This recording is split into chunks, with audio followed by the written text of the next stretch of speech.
ጉዳይ ሃሌሉያ ሃሌሉያ። እንዴት ናችሁ ልጆቼ፣ ቆሎ ፈጆቼ፣ ጓደኞቼ፣ ወንድም ዘመድ አዝማዶች በሙሉ እንዴት ናችሁ? እግዚአብሔር ይባርካችሁ። ይህ ዛሬ እግዚአብሔር የሰራው የድል ቀን ነው። ወደዛ እግዚአብሔር ስለ ዛሬ የሚናገረውን ነገር እንድንሄድ እግዚአብሔር ይርዳል። እግዚአብሔር ካረዳ አይቻልም። ይህ ዛሬ ለኔና ለናንተ እግዚአብሔር የሰራው የድል ቀን ነው እና ክብር ለእግዚአብሔር ይሁን። በዚህ ፕሮግራም የሰማይ መስኮቶች ተከፍተው በምድር የሚሆነውን ነገር በቤተ ክርስቲያናችን፣ በግላችን፣ በትዳራችን፣ በአገልግሎታችን፣ በቤተ ክርስቲያናችን የሚሆነውን በሙሉ እንመለከታለን፣ እናያለን። የምናይበት ፕሮግራም ነው። ደግሞ ያለፈውን እናያለን፣ የዛሬን እናያለን፣ ነገ ሊመጣ ያለውን ሁሉ የሰማይ መስኮቶች ተከፍተው የሚሆነውን እንነጋገራለን። አሁን ዛሬ ወደፊት የሚሆነውን ከዛሬ ከ3 ወር በኋላ የሚሆነውን መልካም ነገር እግዚአብሔር ተከፍቶ የሚያደርገውን ነገር እንድናይ ነው። ከ3 ወር በፊት እንግዲህ ማስታወቂያ መስራት የፈለኩት የሚድ ዌስት ኮንፈረንስ በየዓመቱ የምንሄድበት የሚድ ዌስት ኮንፈረንስ አሁን በጁላይ 30፣ 31፣ ኦገስት 1፣ 2 አስቀድማችሁ ተዘጋጁ። አስቀድመን ከተዘጋጀን ደስ በሚል ሁኔታ ነው የምናሳልፈው። እግዚአብሔር እኮ ዛሬም ይናገራል። እግዚአብሔር በእርግጠኝነት እቺ እስትንፋሳችን ከመቋረጧ በፊት እግዚአብሔር የሚናገረን ብዙ ነገሮች አሉና እግዚአብሔር ይናገራል። እንዴት ይላል መሰላችሁ? በአንደኛ ቆሮንቶስ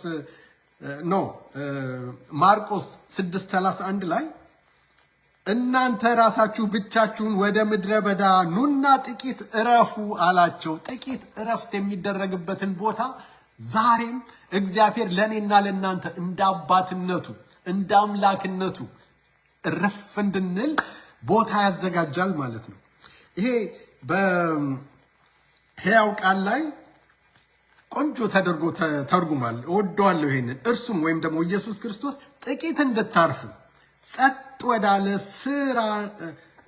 ወዳለ ስፍራ እንሂድ አላቸው። ምክንያቱም ወደ እርሱ የሚመጡት ሰዎች ቁጥር በጣም በመብዛቱ ለመብል እንኳ ጊዜ አልነበራቸውም ይላል። ለመብል እንኳን ጊዜ እያጣን እኮ የምንሯሯጥበት ዘመን ነው ዘመናችን። ሩጫ በሩጫ ቤት ኪራይ ተከፈለ፣ የመኪና ተከፈለ፣ ጋዝ ተከፈለ፣ ተወደደ፣ ኢራን ተቆጣ፣ እስራኤል አእምሯችንን እኮ እንደዚህ ነው እኮ የሚያናውጠው። ከዚህ ሁሉ መናወጥ ከ3 ወር በፊት አስቀድሞ እንግዲህ ከ3 ወር በኋላ የሚመጣውን ልናርፍበት የሚገባውን ጊዜ እግዚአብሔር አዘጋጅቶልናል። ክብር ለእግዚአብሔር ይሁን። እግዚአብሔር መልካም ነው ደግሞ የተዘጋጀበት። በዚህም እግዚአብሔር በነገራችን ላይ ባለፈው ዓመት ይሄ ነበር፣ ባሪያህ ይሰማልና ተናገር። አንደኛ ሳሙኤል ምዕራፍ 3 ቁጥር 10 ላይ ያለው እሱ ነበር። ባለፈው ዓመት በሚድዌስት ኮንፈረንስ ስንሰማ የነበረው ማለት ነው። ግሩም ጊዜ። አሁን አይገርምም? እንደ ትላንትና እንደው ለመረሳትም እኮ ዳዳዳዳ ሳይል አይቀርም። ትዝ ትላቸዋለች እንዴት አይነት ያምልኮ ጊዜ እንደነበረን። አስቴር አበበ ጌታ ኢየሱስ ይባርክሽ ያብዛልሽ። እንዴት አይነት ግሩም የአምልኮ ጊዜ ይመጣ የነበረው ይፈስልን የነበረው የእግዚአብሔር ቃል ግጥምጥምጥምጥም አድርገን ነበር እኮ። እንዴት አይነት መፈወስ ነው! እንዴት አይነት መበርታት ነው! ያ ኃይል ያኖረናል። እግዚአብሔር ይባረክ። ያኖረናል። እግዚአብሔር የሚያኖር አምላክ ነው። አሁንም በዚህም ጊዜ ሕያው ቃል ማርቆስ 6:31 ደግሜ ላንበው። ኢየሱስም ወይም ኢየሱስ ክርስቶስ ጥቂት እንድታርፉ ጸጥ ወዳለ ስፍራ እንሂድ አላቸው ከሚለው ቃል ጋር ተስማምተን ጸጥ ወዳለ ስፍራ ከኢየሱስ ክርስቶስ ጋር ለመሆን ይሄንን ጊዜ ወስነን እንሂድ። እግዚአብሔር ያስተምረናል። ደግሞ ደጎች ናቸው እነዚህ 12 ፓስተሮች እና ደግሞ ሌሎችም ብዙ ፓስተሮች የሚመጡበት ነው። በፖስተሩ ላይ እንደምታዩት እንግዲህ ዌብሳይቱ ላይ ሄዳችሁ ሬጂስተር ማድረግ ትችላላችሁ። የሚከፈለውን ከፍላችሁ ተዘጋጅታችሁ መቀመጥ ትችላላችሁ። በጣም ቆንጆ ፕሮግራም ነው የሚሆነው እና አሁን የሚመጣውም ቃል ምን መሰላችሁ? አንደኛ ቆሮንቶስ ምዕራፍ 4:1 ላይ ያለው ይሄንንም በአዲሱ በሕያው ቃል ሳነበው በጣም ደስ በሚል ሁኔታ ነው። እኛን እንደ ክርስቶስ ሎሌዎች እንደ እግዚአብሔር ምስጢር መጋቢዎች፣ አቤት አቤት የተመረጠልን ቃል አድርጎ ይቁጠረን። እንደዚህ ምስጢር ገላጮች እንደሆነን አድርጎ ሰው ሊቆጥረን ይገባል በሚል ቃል ስር ነው ማለት ነው። አዲሱ ሕያው ቃል እንደዚህ ይላል። አንደኛ ቆሮንቶስ ምዕራፍ 4:1 እንግዲህ ሰው ሁሉ እኔና አጵሎስን እንደ ክርስቶስ አገልጋዮችና የእግዚአብሔርን ምስጢር በመግለጽ እንደምናስተምር መምህራን እንጂ በሌላ አይን እንዲመለከተን አያስፈልግም። እንዴት አይነት ድንቅ ቃል! እግዚአብሔር ይባረክ፣ እግዚአብሔር ይመስገን። በእውነት እንዴት አይነት ድንቅ ቃል ነው።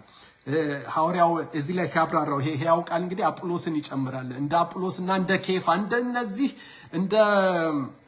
እነዚህን አገልጋዮችን በሙሉ እንደ አገልጋዮች ልታዩን፣ እንደ ክርስቶስ አገልጋዮችና የእግዚአብሔርን ምስጢር በመግለጽ እንደምናስተምር መምህራን እንጂ እንደ ሌላ ወይም እንደ አስገዳጅ ሰዎች እንደ በቃ ሆሆ የተባለላቸው አይነት እንደ እከሌና እንደ ከሌ እንደተባሉ አይነት ሰዎች ወይም ደግሞ በመጫን ማንንም የምንጫን ሰዎች አይደለንም። የእግዚአብሔርን ቃል የምንመግብ መጋቢዎች ነን ብሎ ነው ሕያው ቃል የሚያብራራው ቃሉን። በዛ ላይ እነዚህ 12 ፓስተሮቻችን ደግሞ ይሄንን እንግዲህ እንዴት አድርገው እንደሚፈተፍቱልን ደግሞ እንቀበላለን፣ ሄደን እንሰማለን ማለት ነው። ዝም ብሎ አይደለም የእግዚአብሔር ቃል።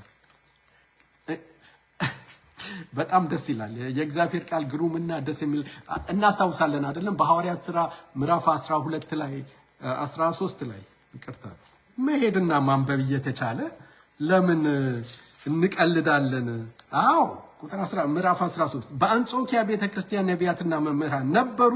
እነዚህም በርናባስ፣ ጥቁር የሚባለው ስምዖን የቀሬናው፣ ሉኪዮስ የሄሮድስ አብሮ አደግ ጓደኛ ምናሄና ሳውል ነበሩ።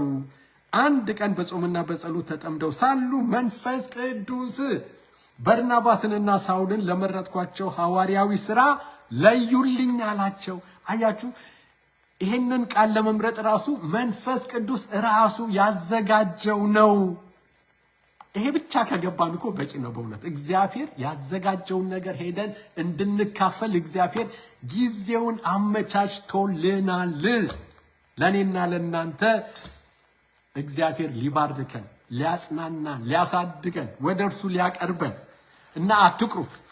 ምናልባት ብዬ የተጫወትን የድሮ ጓደኞቼ ብትኖሩ ወይም ደግሞ ካየኋቸው ብዙ ጊዜ የሆነ የተነፋፈቅን ሰዎች ብንኖሩ እስቲ እንደው አንድ ሰው ሰርፕራይዝ ቢያደርገኝ እንዴት ደስ ይለኛል። እዛ ብንገናኝ በጣም ደስ ይለኛል። በእውነት እንደው ተአምር ነው መቼም። እግዚአብሔር አንድ